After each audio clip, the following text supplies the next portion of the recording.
We're kicking off the season by sharing our simple 3-step B2B demand generation strategy for 2025. This is a strategy that's helped marketing teams go from largely supporting sales to contributing 70% of pipeline to the business.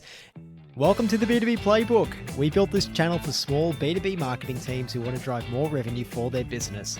Every week, we're showing you how to create more demand for your brand step by step using our 5Bs framework. So if you're time poor, resource strapped, but you still want to make a big impact on your business, make sure you hit that like and subscribe button down below so you don't miss an episode. Welcome back to the B2B Playbook. We are into season 7 of the show. We spent seasons 1 to 5 giving away our 5Bs framework for demand generation, releasing it step by step. Season 6, we answered a lot of FAQs on building and implementing demand generation engines.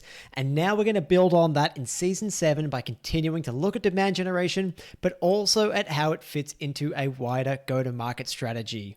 Go back and listen to these episodes if you haven't already. We cover our 5Bs framework for demand generation. Kevin, could you please share with our listeners, if they haven't been with us before, what our 5Bs framework is quickly?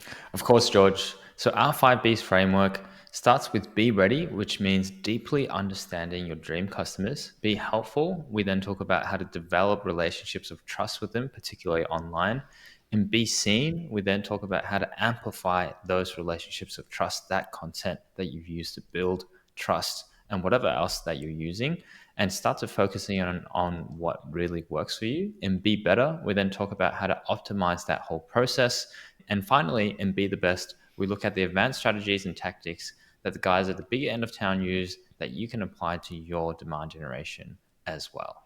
Very good. Thank you, Kevin. And as we said, listeners and viewers, today we're kicking off the season by sharing our simple 3-step B2B demand generation strategy for 2025. It is, of course, all around the first 3 Bs of our 5Bs framework. As always, listeners, there's diagrams on my whiteboard to help explain some of these steps and concepts. So make sure you check out the B2B Playbook on YouTube to get all of that too. Now, today we're going to briefly recap what demand generation is, what problems it solves for your go-to-market, and then share our 3-step framework for building and implementing your demand generation strategy for 2025. This is a strategy that's helped marketing teams go from largely supporting sales to contributing 70% of pipeline to the business.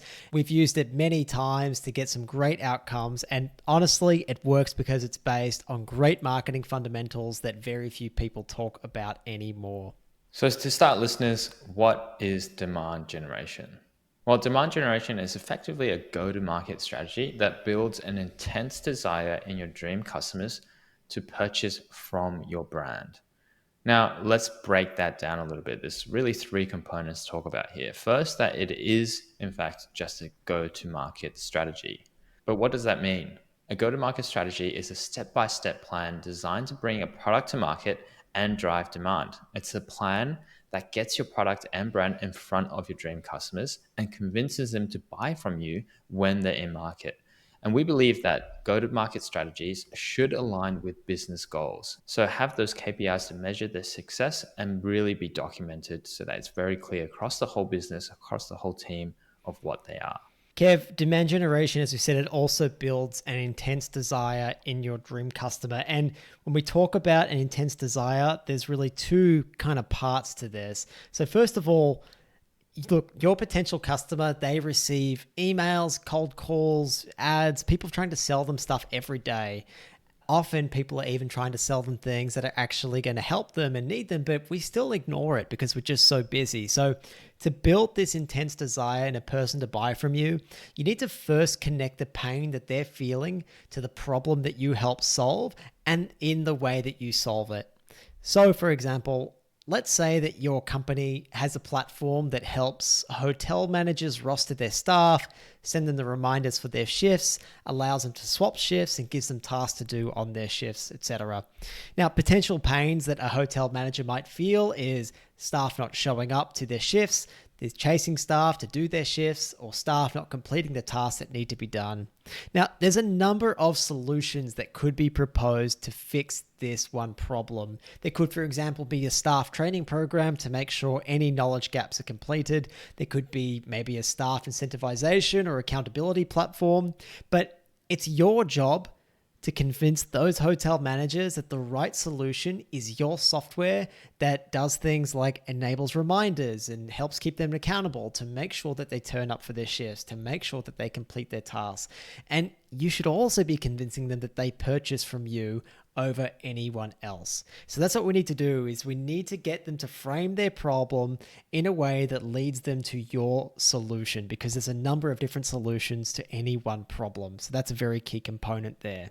The second part here is the dream customer. So the dream customer is not your addressable market or your total addressable market. It's a segment of this total addressable market that are more likely to prioritize this pain that you help solve, and is a segment that you can dedicate your resources to winning over.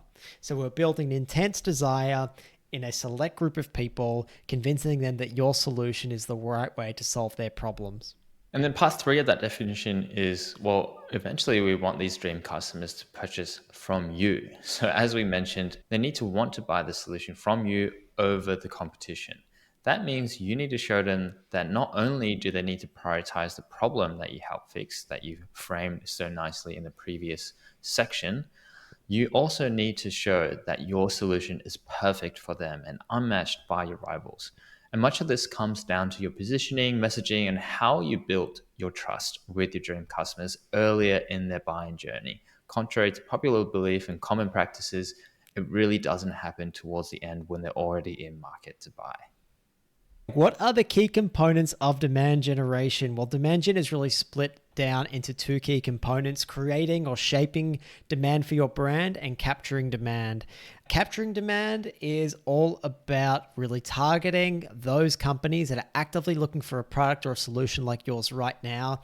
Research shows from the B2B Institute that that's roughly 3 to 5% of the market. So at any given time, of your addressable market, only 3 to 5% are actually looking to buy something right now. Creating or shaping future demand looks to the other 95% of the market who aren't ready to buy yet, either because they're unaware that they have the problem that you can help them with, or they just haven't prioritized it yet. Now, before we go into these and why they're both important, it's helpful to first look at a framework for the buying journey that we really love and understand a little bit more about that. And that framework is what's called the 5 stages of awareness. Now, every buyer has their own unique journey to purchase, but a really great framework for thinking about this is this 5 stages of awareness for demand generation. And basically, the different stages of awareness are: a customer might be unaware that they even have a problem aware and exploring what the problem means for them in their business; solution aware, where they're comparing the different solutions to that problem that they have; product aware, where they're comparing your product directly against other people offering a similar solution; and then most aware, which is where they're at that final stage of awareness and they're evaluating your product and its benefits, and they just need that final nudge, that final motivation to pull out their credit card and become a customer. Now, most businesses go wrong by focusing just on those who are solution aware, product aware, and most aware. As we've already said, only 3 to 5% of the market are actively looking to buy, and they tend to be these people here. If you pour all of your resources into that 3 to 5% of the market that are looking to buy right now, guess what? So are your competitors. So it's like a whole bunch of sharks jumping into a limited size pool, competing for a limited number of fish, and the end result is a bloodbath. And it's why so many companies really find it challenging to scale.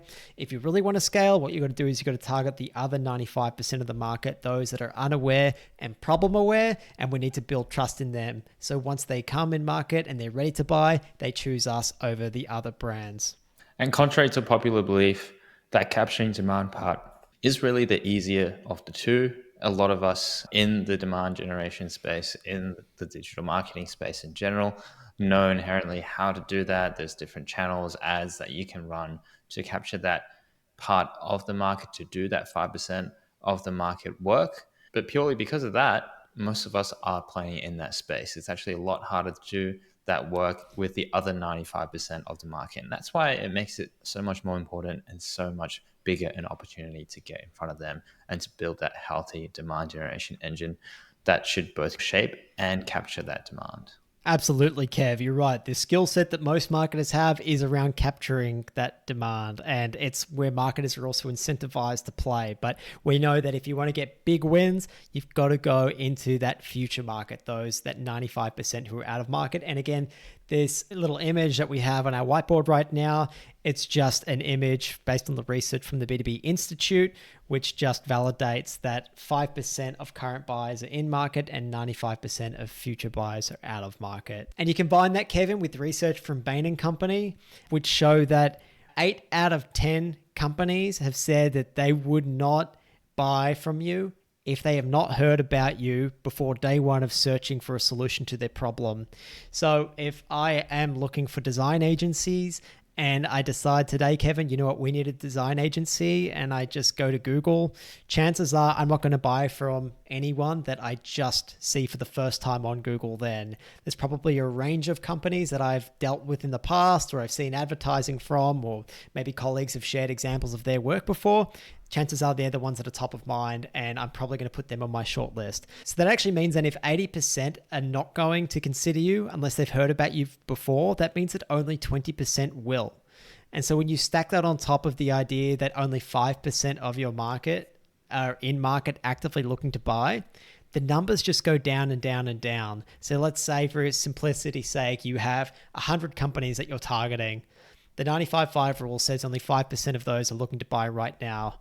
Okay, great. So maybe that's 5 companies we can try and sell to. But when you layer on this other research from Bain & Company that says 20% are only willing to buy from you because 80% aren't, well, that actually takes us from 5 companies down to 1 company. So 1 out of those 100 companies are the ones that you might have a good chance of selling to. And that's why it feels like, trying to find a needle in a haystack, because it kind of is. And that's why I love this graphic here, Kevin. It says, why can't you scale? And we've got basically 4 circles on the screen. On the left side, we've got the biggest circle. It's called our total addressable market. We can see it's quite a big one. So that's everyone that you could sell your product or service to. The next circle from that is significantly smaller. That's your ICP. They're your ideal customers, the ones who will benefit the most. They're the ones that you actually should be targeting. And the third circle next to that is even smaller. It's those companies in your ICP that are actually in market looking to buy now. That's 5% of the size of your ICP. And then next to that, we have this tiny little dot, which is those that are in market and would consider your company if they had not heard of you beforehand. And that is what most companies are dealing with. And demand generation is going to take us from that small little dot to that green ICP, where we have the ability to get in front of and eventually sell to everyone in that green, much bigger circle. And I think a few personal anecdotes to highlight this point, and just to convince those of us who don't really believe the stat. 80% seems like a lot of people. I mean, when you do a Google search for something, it feels like, we would take the first couple of results seriously. Maybe we haven't heard of those brands before. But even with that, so I was looking at recently planning a trip overseas to a particular city. I was looking at hotels. I kept coming back to the ones that I'd heard of on YouTube. So a couple of influencers that I followed there, that I happened to watch a few videos of, that had been to this particular place that I was heading to. And I was looking at hotels, and I kept coming back to the ones that they had talked to, they had reviewed, and I had a better understanding of. And that simply means that I was ignoring 80% of the search results that were coming up, and I was only focusing in on those that I was familiar with the names of from those YouTube reviews. Irrespective of filters that I'd put on for price, for user reviews, for amenities and what have you, I kept coming back to those that I had heard of already. So that's, on a personal level, a very, very easy way to illustrate this particular concept of why you have to really be in front of them before they're in market. And if that doesn't convince you, personally, I've also experienced talking to clients when we're talking about tools to use on LinkedIn, for example, to figure out who else to go after, how to expand their audience, enrichment tools for building audience lists. And our clients also keep coming back to the ones that we have recommended, we have mentioned before, even if they've heard of other people using other tools to some varying degrees of success. It didn't really matter. You always focus in on those that were recommended to you first, that you had heard of first. If you can be those brands that are heard of first within your particular market, then that's really going to make a key difference when it comes to that buying decision. Great examples, Kev. And exactly, listeners, just think about how you've made purchasing decisions, and you'll probably find that this research, this rule holds true for yourself as well. Just quickly want to go over modern demand generation, the demand generation strategy that you should have for 2025, what those objectives kind of really look like. Ultimately, what we want is, rather than a very lead gen heavy MQL focused approach, we want leads that are much better quality and much more ready to buy. And that's because we're targeting all stages of awareness. We're targeting those future buyers as well, not just those ones who are currently in market now. We want strong alignment with marketing and sales teams because we have a very well defined ICP. We very deeply understand the audience, the potential customers, and their needs. Again, allows us to scale beyond current in-market buyers. We just covered that. They benefit customers that are less price sensitive. Again, all comes down from really focusing your energy and time on those who are going to be your best customers, who your ideal customers are, and a focus on quality leads versus quantity, which means an increased efficiency in your marketing, but also your go-to-market as a whole. Because rather than shoveling a ton of leads over to sales trying to go through those and find that needle in the haystack that are ready to buy right now, we can send them much better leads who have shown a lot more intent, that are much better educated, so they can spend their time much better than calling cold leads that don't want to be spoken to. Okay, Kevin, we've pulled up our overarching demand generation plan that we love to talk about. And I think, Kevin, the first 3 steps here is really the 3 steps that I see most businesses need to implement properly if they want to build a really great demand generation strategy for 2025. And it's really the 3 core steps that we get people to go through when they join our demand gen course, our program, the B2B incubator. And Kevin, as you can see on screen, we've split this demand gen plan into those 2 key components of demand generation. We've got shaping demand with future buyers, or creating demand with future buyers, and we've got capturing in-market buyers. Capturing in-market buyers is something, as you said, Kev, that a lot of people do know how to do better. So for the sake of this episode, we're going to focus really on the 3 crucial steps in shaping demand with future buyers, because that is what a true demand generation plan really needs. It's what most lack. And I think that's what we should really dive into today. So when we're looking at shaping demand with future buyers, getting in front of that 95%, it's really the first 3 components of our 5 B's framework for demand gen, Kevin. We call that be ready, be helpful, and be seen. In other words, be ready is all about really identifying who your ideal customer is and making sure that you're deeply aligned to them and aligning all of your resources with them. Stage 2, being helpful, which is about building relationships with those future customers. And a lot of that comes down to mapping out their journey and building content to really match it. And stage 3, which is consistent distribution of that helpful content to your ideal customers. And we look at different ways of doing that too. So Kevin, going back into stage 1, which is that ideal customer alignment, or what we call be ready, which is the first step that you should take in your demand gen strategy for 2025. This is some of the hard work you need to do. We start with an 80-20 analysis, Kev. And what does that 80-20 analysis help us do? Well, effectively, this whole section, including the 80-20 analysis, is to really narrow your focus. It's to narrow down on exactly what you should be doing, who you should be going after, and how you should be going after them. In the 80-20 analysis is the first step in doing that. You narrow down your focus to that 20% of your customer base who are bringing in 80% of the revenue, 80% of the value within your business. It might not be that exact split of 80-20, but it'll be something along those lines. Maybe it's 15-85, maybe it's 90-10. But whatever it is, you'll likely notice that in your existing customer base, there's going to be a smaller subsection or subcategory of clients who are similar to each other and bring in the most value for your business. They're the most easy to serve, those that get the most benefit from your product or service offering as it is. And those are the ones that you should start to understand much better and to find more of.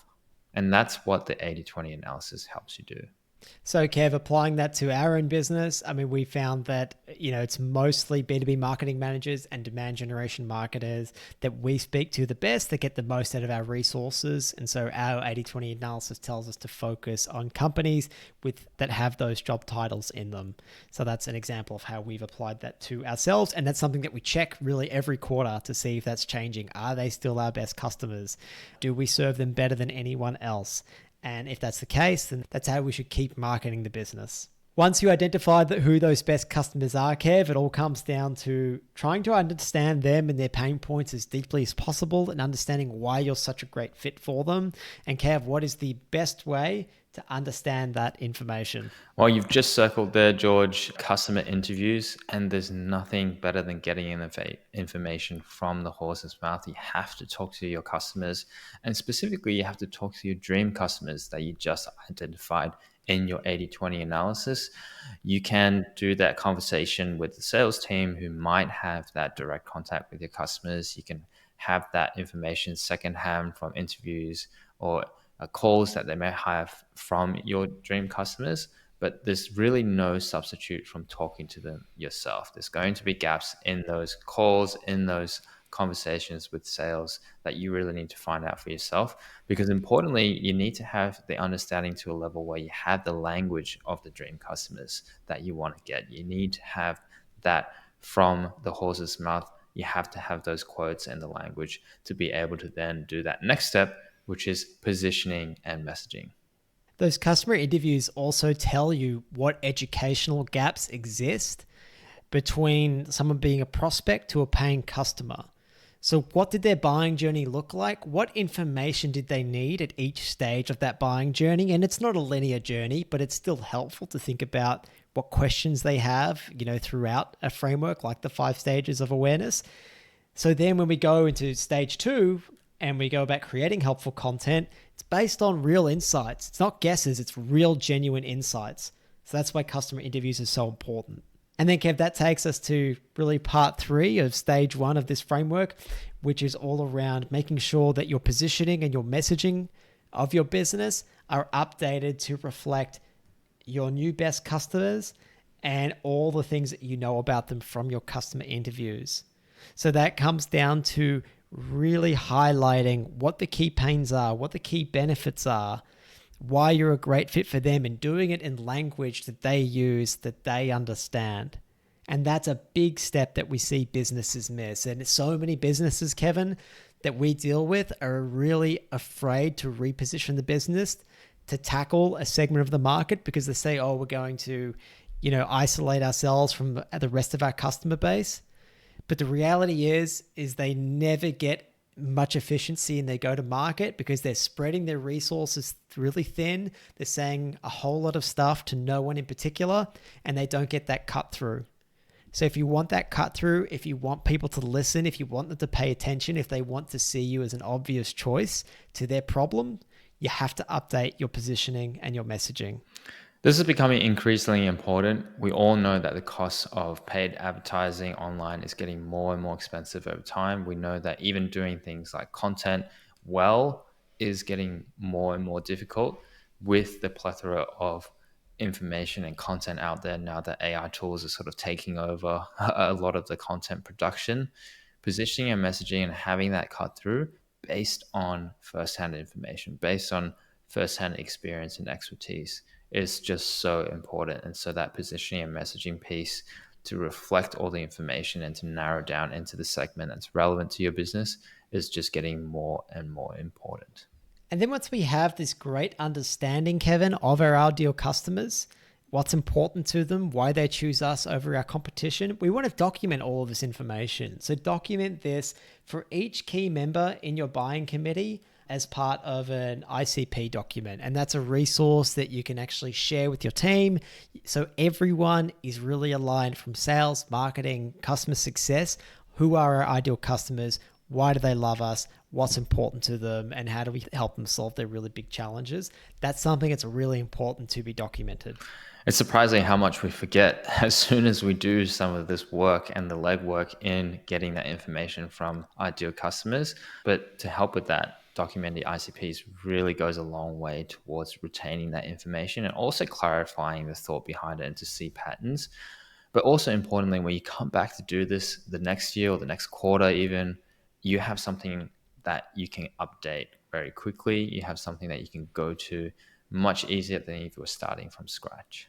And then, Kevin, of course, we want to map the buying journey. We've already spoken about that, but you should have gathered from your customer interviews, from your other bits of research, what key educational gaps exist in the minds of your customers from going from a prospect to a customer. What information do they need to see? What validation, social proof do they need to see? That all feeds into mapping out their buying journey. So making sure that you ask the right questions and do the right research so you understand that is very important to all of this. The recommendation there is to make sure you have enough content covering each of those 5 stages of awareness. So we'll talk about that more when we get to content, but the 5 stages of awareness is very important here to mapping that buying journey. All right, Kev, well, that's stage 1 done of what your 2025 demand generation plan should really consist of. And they are really core fundamental things that all great marketers should do. And we always put on the back burner, but it makes such a huge difference to your marketing programs, to your sales efforts, to your whole go-to-market efforts if you take the time to do this. It sounds simple. It can be a little hard to execute, but it's simple stuff. So we need to go through and do it. Stage 2 is all around being helpful, developing relationships with that ICP that we identified in stage 1. And that comes down to ultimately mapping that content to that ICP's buying journey. So making sure that we have all that content mapped out to their buying journey that they have. And that includes the objections that they might have. It includes the 5 stages of awareness content. It includes any helpful content that you might want on top of that that makes their lives better before they even become a customer of yours. It includes having a content repurposing system as well to make sure that you have genuine insights from subject matter experts and you're consistently getting that unique point of view that's aligned with your product or solution out to your ICP again and again and again, but doing it in a resource efficient way. Should probably go through each of those in slightly more detail. Kevin, just going back to helpful content, that is one type of content that we think you should create at this stage. It is content that does develop a great relationship of trust with those dream customers before they're ready to buy. My favorite example of that is kind of what HubSpot do and how they have their certifications, their academy. You can go to HubSpot, you can become a better marketer, you can get certifications and things that go on your CV, and you can use that to get promoted, to find a new job, to do better in your current job, well before you ever become a customer of HubSpot. And so I think they're really, really great in terms of having that helpful content. Of course, our version of that helpful content, Kev, is what people are listening to right here, the B2B Playbook. We get a ton of feedback from people that this has helped them immensely in their role, in their own businesses, develops a relationship with them, and then, of course, makes them more likely to trust us when they're considering buying one of our programs or working with us directly. There's lots of other episodes and information around how to do that legwork in building the content for handling objections and opportunities, as well as covering the 5 stages that we've just talked about earlier in this episode as well. And there's a bunch of episodes as well around our content repurposing system and our framework for doing just that. How do you leverage all the content that you're producing out there to produce even more content? The two of us, with minimal time each week, put together tons of content and really compete well in the market in terms of content. So make sure to check out those episodes if you haven't already, or if that's a relevant topic to you. But that really is Be Helpful. It's all about building relationships of trust, particularly online, with your content. It comes back to having that helpful content, as George said, because that's really the bridge between you and your dream customers and your product. And finally, the third component or the step to building your demand generation strategy for 2025 is distributing. As much content, as helpful as it is that you've produced, it's going to go nowhere if you don't have an active plan to distribute that content to your niche ICP that you've identified in stage 1 and you've built content for in stage 2. And when we talk about distribution, Kev, I think people overcomplicate this a lot. Talk about what channels should we use and how much budget should we dedicate to each? And I think ultimately, Kevin, it comes down to asking your dream customers again, what platforms, what sources of information do you trust online? Where do you get information from that's relevant to your industry, to your product? Where do you hang out offline? Is it conferences, events, associations? Where are they? Make a list of all those places. And that's where we need to consistently distribute this really helpful information that's mapped to their 5 stages of awareness, their buying journey, and that is overly helpful. And we need to do this consistently. We should also do this, Kevin, on a one-to-many, a one-to-few, and a one-to-one basis. One-to-many being we're reaching lots of our ICP at one time. You can do that with things like paid ads, organic social, YouTube videos, forums, writing a newsletter. One to few examples might be webinars, events, LinkedIn groups, speaking at associations as well. And one-to-one is email, calling, and texting. I love to think, Kevin, that marketers happen to be really, really good at the one-to-many and one-to-few forms of communication. And sales, SDRs, they tend to be better on the one-to-one front of communication. But we should all really be singing from the same choir sheet. We should all be saying all the stuff that we created in stage 2 of our demand gen plan. Stage 3 is about that consistent distribution and making sure that we leverage our resources to get in front of people again and again and again until they come in market and are ready to buy from us. Yeah, I think what you said right at the start there is the most important piece. People tend to complicate this or overcomplicate it way too much. There's also a lot of attitude out there around, let's test and learn. Let's figure it out as we learn from the data and what the spend tells us. But we think there's a very good shortcut that you should take through all that testing instead of relying on the data that has to be paid for by running ads for a certain amount of time, or relying on the anecdotal expertise of the person you happen to be talking to who had this experience last time, that this group was particularly helpful, or this channel was particularly helpful for the previous business, so we should run that channel again and test that first, instead of relying on those gut instincts and interpretations of data that might not be right. Go straight to the source. You've already done the hard work. You've already done the legwork in stage 1 to ask the questions of your dream customers. Where did they get the information from? Utilize that information to guide where you invest your marketing dollars as well. And as George said, make sure that everyone's seeing from the same choir sheet, hymn sheet, whatever that might be. An important part of that being the documented ICP. Again, you can align your targeting in your one-to-many, one-to-few, and one-to-one efforts to that targeting, to what your ICP says they are, and also to come back to the content and actually use the language that you've learned from those customer interviews, which is now baked into your helpful content, which now you can utilize and repurpose in your distribution. Exactly. Less guessing, more action based on real insights that you have got firsthand. And that is our 3-step plan. So again, it starts off by narrowing your focus, identifying your ideal customers and aligning all your messaging and your business with them. Stage 2 is about building relationships of trust with that future market, filling those educational gaps that need to be filled to turn them from a prospect to a customer. And stage 3, which is about distribution, consistently getting that information, that messaging, that content in front of your dream customers on a one-to-many, one-to-few, and one-to-one basis, wherever it is that they hang out, both online and offline. A little quick example as to how Kevin and I do this for the B2B playbook and the B2B incubator. Our niche ICP is, again, demand gen marketers, marketing managers. Our helpful content engine is the B2B playbook. We repurpose that by shooting this episode every week. Then in about 5 hours, we actually get a 40-minute podcast, a 40-minute YouTube episode. We get 12 LinkedIn posts. We get a newsletter. We get an in-depth article, and we get 8 to 10 YouTube shorts or TikToks. And again, it takes us about 5 hours a week to do that. That's overkill for most businesses, but we do it because we're lunatics. The third step is distributing it to our ICP again and again and again. On a one-to-many basis, we do that with LinkedIn ads. We do it through organic LinkedIn, through my personal page and through my company page.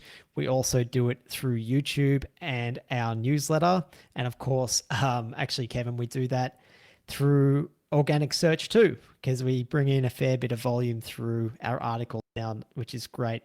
One to few, We do events. We hosted Full Circle, our first virtual conference last November, which was fantastic. And we do webinars too as well. We've also spoken at events too, wherever it is our ICP hangout.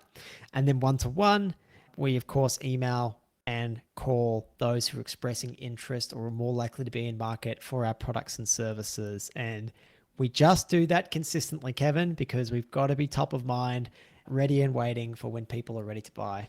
Well, listeners, there you have it. That's the 3 steps or 3-stage plan for demand generation in 2025. Key takeaways for this episode. If you want to build the most efficient go-to-market strategy in 2025, demand generation should be a big part of it. And demand generation is comprised both of shaping future demand with the 95% of the market that's out there and that's not ready to buy, and capturing demand of the 5% who are in market. The earlier you start, the more you influence and the more you'll have future buyers. And finally, your 2025 go-to-market plan should consist of the first 3 stages of our framework. Be ready, be helpful, and be seen. Very good. Thank you, Kevin. Okay, listeners and viewers, you can find links to everything that we discussed in the show notes. We're so grateful that each week more and more marketers tune in every Monday to the B2B Playbook. If we could ask one thing, it would be to please pass the show on to someone who you think you'll get value from it. Also, make sure you check us out on YouTube. We've got lots of great fun diagrams there to help make this learning even easier. It's a huge help to us. We'd really, really appreciate it if you gave us a like and subscribe there. Take care, Kevin. Take care, listeners and viewers. Looking forward to seeing you all next week. Thank you, listeners. Take care, George. See you all next week.